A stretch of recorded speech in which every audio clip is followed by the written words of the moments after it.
The title for this week's project is A Forced Retreat from the Louisiana Coast. The speaker is Jared Ellswick. Today's date is September 22nd, 2019. The venue is EBSP 501 Environmental Management. The topic being discussed is the elements of environmental management, identifying the stakeholder groups, forming a vision statement, and identifying the goals and their objectives. The stakeholders involved include many groups, but the main players can be broken into main groups. Government stakeholders, which include state, federal, and local governmental agencies and can be extended to include taxpayers themselves, and also the local stakeholders or people living along the low-lying regions. The stakeholders on the Isle de Jean Charles include the roughly 80 people still living there of the roughly 265 people that lived there just 12 years ago.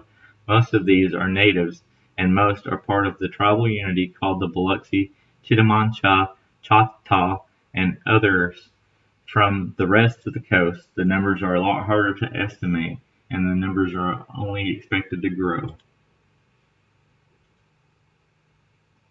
The vision statement I used for this project is to protect and defend the people and the coast from the effects of man-made climate change and to prevent ecological catastrophe. I feel like this covers what we need to do. As the ocean rises, people along the coast of Louisiana and the world are only going to become more vulnerable and need to be protected. We also need to protect the coast to mitigate the effects and restore the coast to its natural setting. The reason we need to do this is because by 2100, the 100-year flood level will be 15 feet above the current sea level, which is a lot considering right now it's 9.4 feet.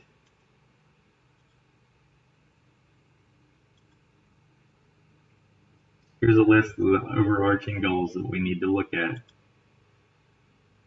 Finding the problem. The first thing we need to do is fully comprehend the depth of the problem and to pass that along to the stakeholders.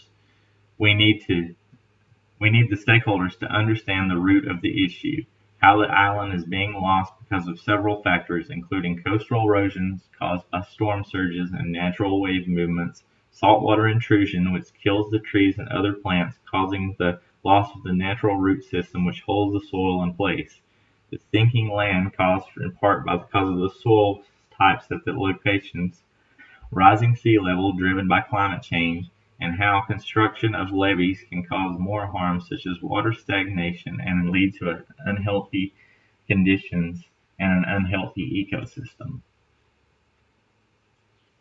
Then we need to study the residents. The next thing we need to do is to study the residents that are at risk. We need to communicate with the locals and figure out where people live and how at risk their property is and find out a way to measure these risks. For this, we could form a scale based on a timeline to communicate the risks to the local stakeholders. For example, your house is likely to be inundated in X amount of years or is likely to be in place in X amount of years. We then need to find and build willing residents to work with us to monitor the problem and to measure the changes so we can adjust as needed. Then we need to weigh all our options and find the one that works best for each community in each low-lying region. We could do this by analyzing the data and figuring out the cost of each goal. For example, is it better to move people from the coast like it was in the Isle de Jean Charles? Is it better to build a seawall to save some people or some towns that may not be able to be moved in a timely manner? Should we open up some dams or remove some levees upstream to restore the natural sedimentary cycle? Or would this put upstream communities at risk of flooding from removing the flood control devices they have in place? All these options might work best in some scenarios than in others in order to achieve the overall goal. If the best option is to move the people, then we need to set the goals for moving them. Goals like finding a safe location to move them to that won't soon also be flooded.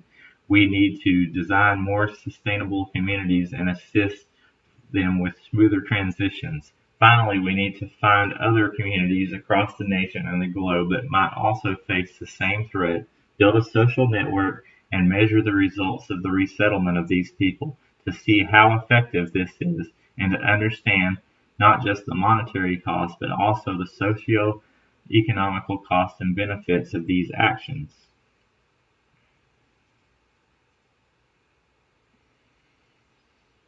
Here are the references that I used for this week's presentation. Thank you all and have a good day.